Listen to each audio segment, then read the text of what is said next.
Okay guys, so in this one I want to talk about section 7.2. If you watched the video I did for section 7.1, you're going to notice that this question is written kind of similarly, and I did that on purpose, mainly just to show you that the idea here is very similar. This is not kind of a totally different idea. We're just switching from talking about proportions, which is what we talked about in 7.1, to means. Okay, so instead of estimating P, now we are estimating mu. Estimating mu. We are trying to find a mean, a population mean.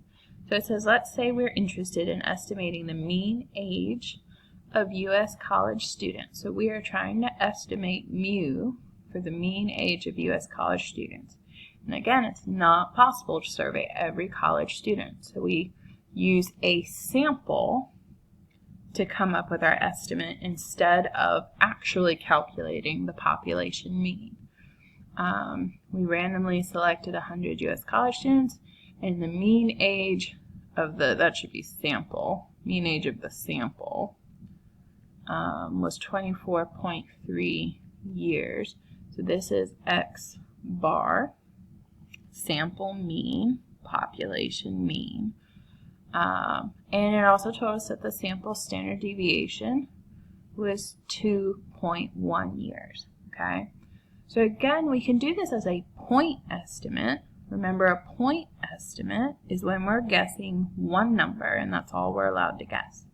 So if all I had was this sample and I wanted to guess the mean age of U.S. college students, I would guess 24.3 years.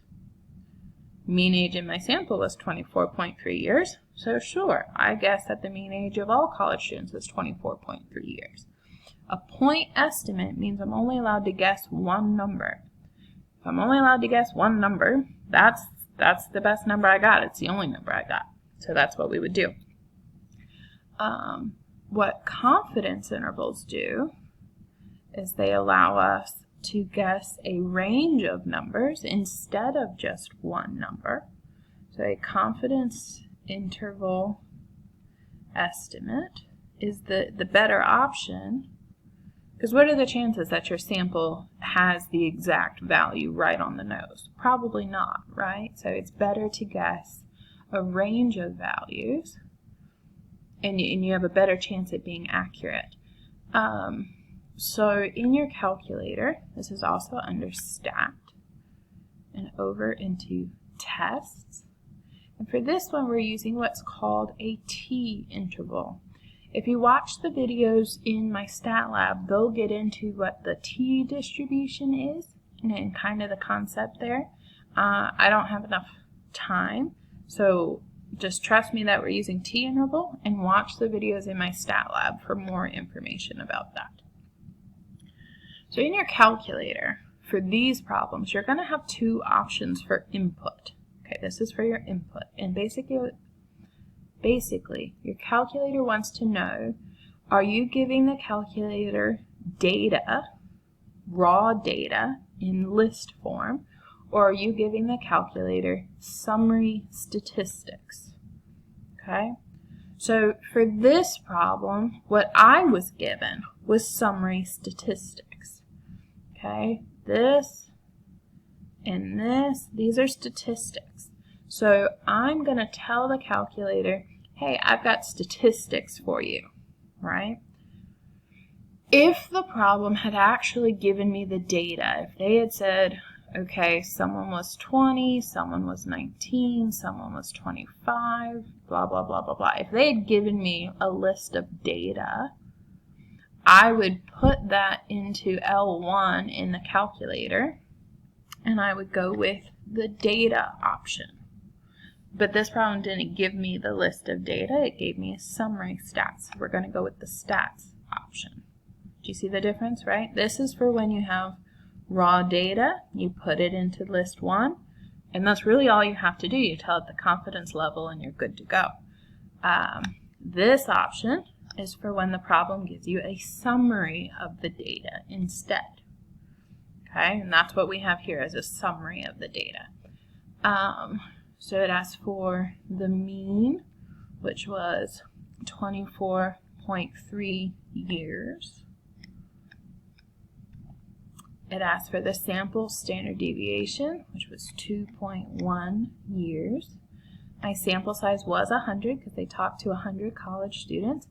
And we'll do 95% confidence. Again, the problem should tell you the confidence level. It's got to tell you the confidence level. I just keep forgetting to put it in when I write these problems. So we're going to go with 95%. And we hit calculate. Give it a sec. There we go. Okay.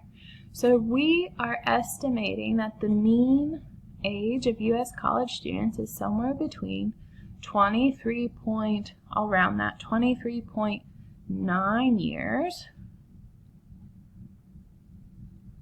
up to 24.7 years. This is what we're estimating the mean age of college students, mu, is somewhere between 23.9 and 24.7, and we are 95% confident about that. We can also write these intervals in different formats like I showed you in the last video. So it could be written like this, where we're saying the mean age of all college students is between 9 years and 24.7 years. We can also find the margin of error like we did in the last video. Okay, so upper minus lower divided by 2. That's not my upper, sorry. I said in the last video I have been doing a lot of rounding because I'm trying to do these videos quickly. If you are getting answers wrong, you need to try it without rounding. You need to use all the decimal places, and that should help. So I'm just doing this quickly because I'm limited in how much recording time I can use in a single video. So I'm subtracting and dividing by 2. So we've got a margin of error of 0.4 years. Okay. So the other option for writing my interval, the third option, is the sample mean, give or take, so plus or minus the 0.4 years, the margin of error. So this one is x bar plus or minus e. That's this one. This one is x bar minus e less than mu less than x bar plus e. Right, because that's what these upper and lower limits are. That lower limit, this guy, is the sample mean minus that margin of error. 24.3 minus 0.4 is 23.9.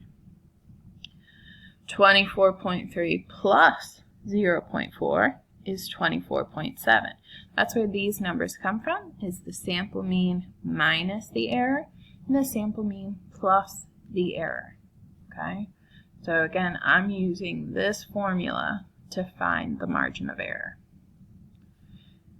If I put it on a number line, like we did before, here's people's ages on the number line, right?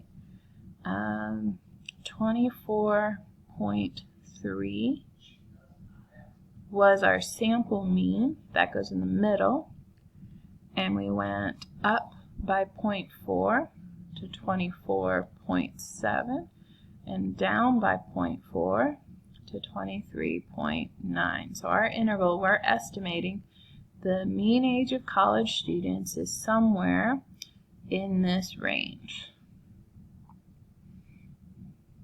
Okay? Okay, so that's really about it. It's the same idea as the last section. We're just talking about means instead of proportions.